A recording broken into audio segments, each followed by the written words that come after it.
பயிற்சி 5.4 question number 2. இது வந்து ஒரு அதிபரவளையத்தின் சமன்பாடு கொடுத்துட்டாங்க. இது ஒரு கோட்டின் சமன்பாடு கொடுத்துட்டாங்க. நேர்கோட்டிற்கு இணையான இணை செங்குத்து அப்படின்னு வந்தாலே எம் கண்டுபிடிக்கணும். அதாவது சாய்வு கண்டுபிடிக்கணும். இணையான தொடுகோட்டு சமன்பாடுகளை காண்க. ஓகே, ஃபஸ்ட்டு கணக்கு வந்துட்டு நீள்வட்டத்தோட தொடுகோட்டின் சமன்பாடு. இது வந்து அதிபரவளையம். இந்த ஃபார்முலா எடுத்து எழுதுறீங்க. இதோட பேசிக் ஃபார்முலா இது எழுதணும். ஓகேவா? இதிலிருந்து a² b² கண்டுபிடிக்கிறோம். அதிபரவளைய தொடுகோட்டின் பொது வடிவம் நீள்வட்டத்துக்கு எழுதின அதே ஃபார்முலா தான், ஒரு சின்ன சேஞ்சு. நீள்வட்டத்தில் இந்த இடத்துல ப்ளஸ் வரும், அதிபரவளையத்தில் மைனஸ் வரும். அவ்வளோதான். அந்த கணக்கை கம்பேர் பண்ணி பாருங்கள். ஓகே, இப்போது இதில் XY எல்லாம் கொடுக்கல உங்களுக்கு. இந்த ஃபார்முலா எழுதிட்டு எம்மு வந்து கண்டுபிடிக்கலாம். எப்படி?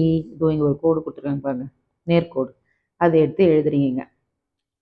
எழுதிட்டு நேர்கோட்டில் சாய்வு கண்டுபிடிக்கணும். சாய்வு கண்டுபிடிக்க நிறைய ஃபார்முலா இருக்குது. நேர்கோட்டுக்கு சாய்வு கண்டுபிடிக்கணும்னா m = -a/b. இந்த கணக்கில் a வந்து 10, b -3, c 9. அப்போ சாய்வுக்கு ஃபார்முலா -a/b. இங்கே பிரதியிடுங்க. -a10 b இங்கே -3 தான் இருக்குது. குறியோட சேர்த்து எழுதணும். அப்போ மைனஸ் கேன்சல் ஆகிட்டு m = 10/3. ஓகே, இப்போ a² கணக்குலேருந்து எழுதிட்டோம், b² எழுதிட்டோம், m வந்து இந்த சமன்பாட்டிலேருந்து கண்டுபிடிச்சிட்டோம். இப்போ இந்த ஃபார்முலா எழுதுறீங்க. இப்போ போய் பிரதியிடலாம். XYக்கு அப்படியே நம்ம சமன்பாடு ஈஸியாக கிடைக்குது. y = mக்கு பதிலாக என்ன எழுதுகிறோம்? 10/3. இந்த x அப்படியே வரும், இந்த ப்ளஸ் ஆர் மைனஸ் அப்படியே வரும். a² மதிப்பு m² மதிப்பு மைனஸ் b² மதிப்பு. m² இதை வந்து ஸ்கொயர் பண்ணும்போது 100/9ன்னு வரும். அடுத்து y = 10x/3 இல்லை 10/3x ப்ளஸ் ஆர் மைனஸ் √ இதை உள்ளே பெருக்கும்போது 1600ன்னு வரும். இதை அப்படியே எழுதுறீங்க. அடுத்து y = 10x/3 plus or minus, இதுக்கு எல்சிஎம் எடுக்கும்போது இந்த 9 அப்படியே வரும். 9 இங்கே பெருக்கணும். 64ஐயும் 9ஐயும் பெருக்குனா 576ன்னு வரும்.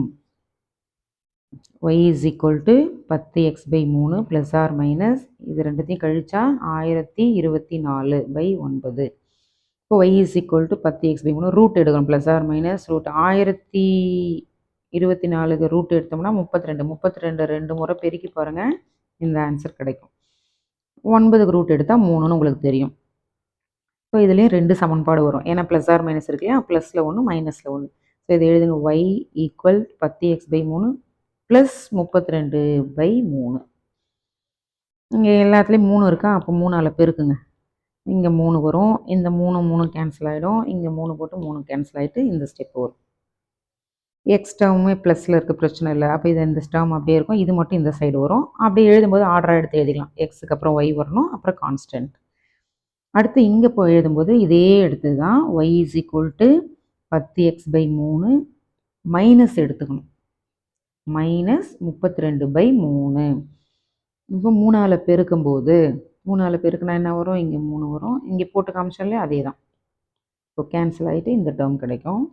இதுவும் ப்ளஸில் எக்ஸ் எப்பவுமே நமக்கு பாசிட்டிவாக ப்ளஸில் இருக்கணும். அப்போ இந்த 3y இந்த சைடு எடுத்து வந்தால் இந்த டேர்ம் கிடைக்கும். இதுதான் தொடுகோட்டின் சமன்பாடு. ஸோ நீங்கள் இந்த ஃபார்முலாவை நல்லா படிச்சணும். ஒரு கணக்கு நடத்தும் போதும் அந்தந்த பயிற்சியில் வர ஃபார்முலாலாம் நீங்கள் தனியாக ஒரு நோட்டு போட்டு எழுதி படிச்சிட்டிங்கன்னா எக்ஸாம் அப்போ நீங்கள் ஈஸியாக மார்க் எடுக்கலாம்.